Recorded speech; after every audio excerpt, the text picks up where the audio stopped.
jurídicos y términos, perdonadme, pero a veces me parece un poco difícil desligarme de esto, ¿no? Os voy a hablar, por ejemplo, de algunas prácticas de la ley de extranjería que son prácticas totalmente discriminatorias con respecto al resto de la población, como puede ser, por ejemplo, y como un ejemplo de los miles, ¿no? No sé si sabéis que ha sido bastante mencionado el tema, y ahora que va a entrar en vigor el nuevo reglamento de la ley, el tema de que una mujer, cuando está en situación irregular y quiere ir a denunciar una situación de maltrato, la ley establece que a esta mujer se le abrirá un procedimiento de expulsión que quedará en suspenso hasta que en el juicio se decida que si de verdad hubo una situación o no de maltrato. Esto es una situación que muchas asociaciones de mujeres han denunciado, pero pues que al final está plasmado en la ley, y que el gobierno y el ministerio se defienden diciendo que si es verdad esa denuncia, pues finalmente ese expediente de expulsión será quitado y será archivado, pero en realidad lo que produce es que muchas mujeres no vayan a denunciar por el miedo de ir a una comisaría y que se le abra un expediente de expulsión, independientemente de que luego sea archivado o no. El solo hecho de que te abra un expediente de expulsión pues es bastante intimidante para todo el mundo. Otra de las prácticas de extranjería que digamos, por ejemplo, que está plasmado en la ley es con el tema de los menores. Para que un menor tenga papeles en este país depende que su madre o su padre tengan residencia, pero no solo de eso, sino además que tengan una vivienda en condiciones, y esto de las condiciones es bastante arbitrario, y además que tengan medios económicos. Y son situaciones que muchos de los que vivimos aquí, o sea, no cumpliríamos. Si a nosotros nos hacen un informe de nuestra vivienda contándolos cuántos vivimos ahí y los medios económicos que tenemos, pues a ninguno de nuestros hijos tendría papeles, tendría su DNI, porque no cumpliríamos ninguno de estos criterios tan estrictos, ¿no? Nosotros lo que hacemos, o sea, lo que pasa en el mundo de la extranjería, que solo pasa en esta rama del derecho, es que la ley va por un lado y la práctica va por otro, ¿no? Entonces tenemos la ley, pero en la práctica y cómo funciona la concesión de autorizaciones de reagrupaciones y todo esto, funciona con instrucciones internas de la delegación de gobierno, que depende de la situación política en la que estemos, irán por un lado o por otro.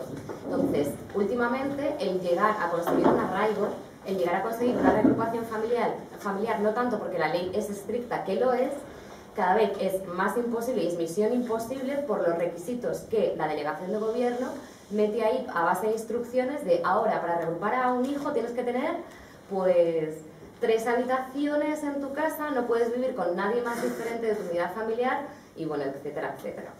Nosotros con esto lo que hacemos pues es denuncia pública, ¿no? Denuncia pública y siempre contando con defensor del pueblo, incluso pues llegar a otro tipo de instituciones más allá de las españolas, ¿no? Que luego hablaré. Con el tema de las redadas, para ir acortando un poco y centrándonos, bueno, fue un poco, para las asociaciones que nos movemos en esto, fue un poco fracaso para nosotros, porque todo el tema de las redadas lo sacó el sindicato de la policía, que es el señor un secretario general que ha salido hablando al principio, ¿no, Olmo? Ese era del sindicato de la Unión Federal, la Unión Federal de Policía. Pero del sindicato, el SUB, sí, ¿no? Entonces, gracias, o sea, nosotros ya veíamos estas prácticas, pero fue la primera organización que lo denunció fue este propio sindicato, ¿no? Que para nosotras las asociaciones fue como un golpe súper duro. Joder, nosotros estamos viendo esto y quien lo saca al final es la policía, ¿no? Obviamente los motivos por los que la policía saca este tema de las redadas y pues no son los mismos a los que defendemos las asociaciones, ¿no? Para ellos el tema de los derechos humanos, bueno, puede ser como un poco de estrategia, pero obviamente ellos lo que no quieren es un trabajo en el que estás en la calle parando a gente que pasa por ahí y no es un trabajo muy apetecible. Cuando empezamos a ver todo esto, pues con varias asociaciones empezamos a mirar cuál era la estrategia, ¿no? La estrategia más jurídica para actuar con esto. Y bueno, con muchas asociaciones que hay una red, hicimos un escrito al Ministerio del Interior diciéndole, mire, o sea, esto es lo que pasa, esto es lo que vemos, jurídicamente pasa esto, esto y esto, entonces jurídicamente la base es, mire, usted lo primero no puede tener a una persona en base a su perfil físico, porque es una práctica totalmente racista y discriminatoria, y aparte el tema de las detenciones, ¿no? Se estaba deteniendo a la gente y llevándole a la comisaría por una falta administrativa, cuando a lo mejor la persona estaba documentado con su pasaporte. Estoy documentado con mi pasaporte, entonces tú me puedes, si quieres, incoar un expediente sancionador de multa o expulsión, pero no me puedes detener porque estoy documentado, ¿vale? No tengo la residencia en España, pero no me puedes detener. Y eso es una práctica que la policía hace y lleva haciendo un montón de tiempo.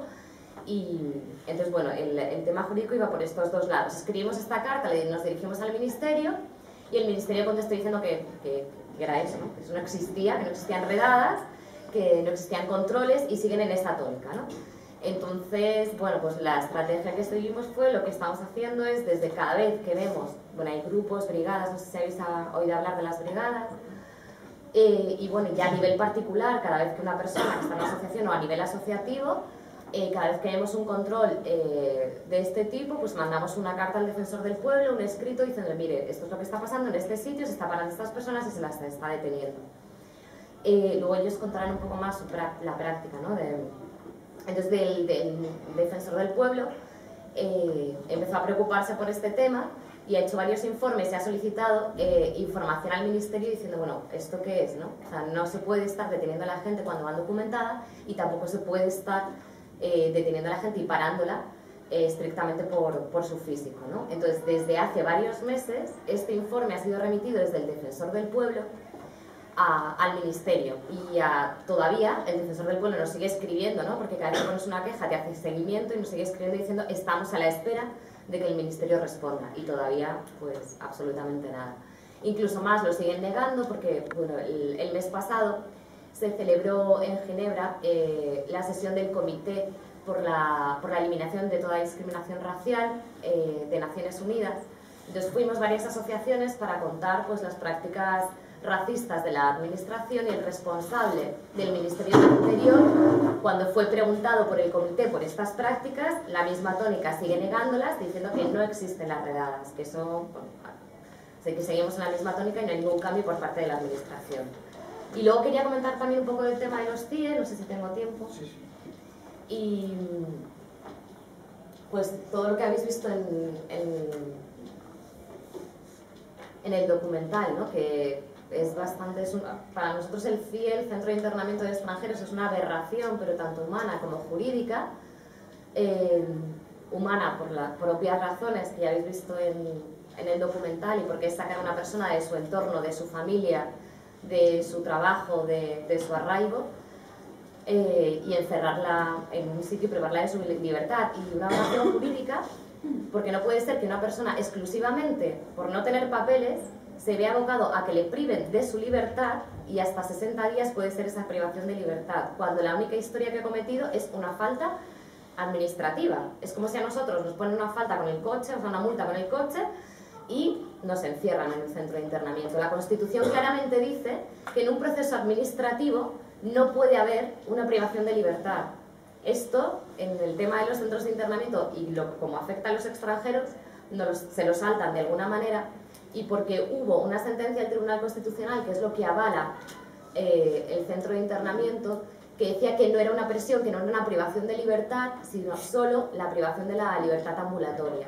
O sea, una estratagema jurídica pues, bastante burda, ¿no?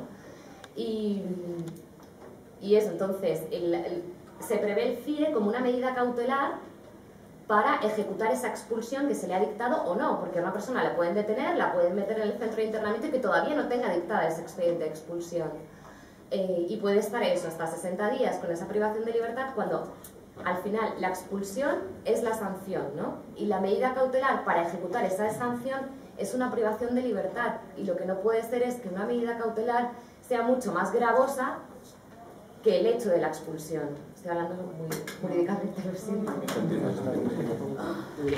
Nosotros lo que hacemos con el tema del centro de internamiento igual, pues es a través de informes. Nosotros el año pasado, a finales del 2009, hicimos un informe sobre las condiciones del centro de internamiento junto con Ferrocarril Clandestino y Médicos del Mundo, contando un poco cuál era la situación de habitabilidad y la situación de los internos, cómo era basado en testimonios de gente, ¿no? Las condiciones de habitabilidad ahí dentro son, bueno, lo habéis oído, son tremendas. El CIE lo maneja, o sea, lo rigen, está dirigido por la policía, entonces la persona que custodia es la policía, o sea, no hay funcionariado civil, con lo cual hay una mezcla ahí un poco extraña, que quien te protege es quien a la vez se ocupa de tu seguridad y se producen bastantes historias. Nosotros hemos tenido un montón de denuncias de malos tratos, de agresiones y bueno, estamos en ello en el tema de denuncia, tanto a nivel nacional con el tema de defensor del pueblo y de casos particulares de agresiones y también pues, a nivel internacional, comunicando todo esto pues, a convenciones que España ha firmado dentro de Naciones Unidas. Creo que paso ya. ¿Sí?